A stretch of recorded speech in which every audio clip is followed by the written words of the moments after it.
అంజీ చెప్తున్నా నాకు వచ్చి, అన్నా మా ఎమ్మెల్యే ఓడిపోయినాను బాగా బాధలున్నాడు, చాలా గెలుస్తా అనుకున్నాడు, ఓడిపోయిండు, బాగా బెదిరించిండు. ఒక ఎమ్మెల్యేనే కాదు తమ్మి, ముఖ్యమంత్రి ఏమో తిరుగుతాండు ఈ ప్రచారంలో, మీరు చూసిరు. నాకు తెలిసి చరిత్రలో జరగలే. పంచాయతీ ఎలక్షన్ల సర్పంచ్ ఎలక్షన్ల ముఖ్యమంత్రి తిరగంగా నేనైతే ఎప్పుడు చూడలే.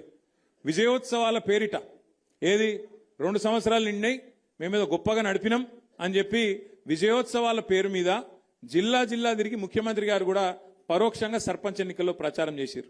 ఇక ఎమ్మెల్యేల బెదిరింపులకైతే ఇక అంతులేదు పొంతులేదు.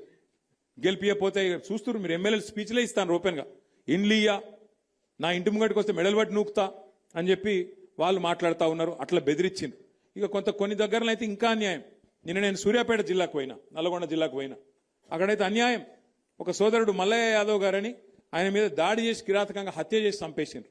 ఇంకొకాడ ఒక సోదరుడు మనోడు నామినేషన్ వేస్తే ఆయన ఎత్తుకపోయి కిడ్నాప్ చేసి, ఆఖరికి ఎంత ఘోరమంటిగా చెప్పరా, నా నోటితో నేను చెప్పలేకపోతున్నా, అంత కిరాతకం కూడా అక్కడ తిప్పర్తి మండలంలో ఒక మనోడు సోదరుడు ఆయన మీద కూడా చేసినారు.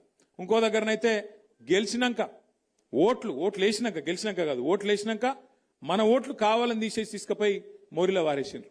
ఇట్లా ఎన్నో కిరాతకాలు చేయంగా కూడా, ఎన్నో రకాలుగా మన వాళ్ళ మీద ఒత్తిడి పెట్టంగా, ఇబ్బంది పెట్టంగా కూడా ఇవాళ రాష్ట్ర వ్యాప్తంగా 2 దశల్లో ఎలక్షన్లు జరిగితే ఈ 2 దశల్లో కూడా ఒక్కొక్క దగ్గర ఒక్కొక్క తిరుగు, కానీ కొన్ని దగ్గరలో 40%, కొన్ని దగ్గరలో 30%, కొన్ని దగ్గరలో 50%, కొన్ని దగ్గరలో 60-70% కూడా గెలిచి సత్తా చాటిన గులాబీ దండుకు, గులాబీ సైనికులకు నేను శిరస్సు వంచి మీకు అభినందనలు తెలియజేస్తా ఉన్నా.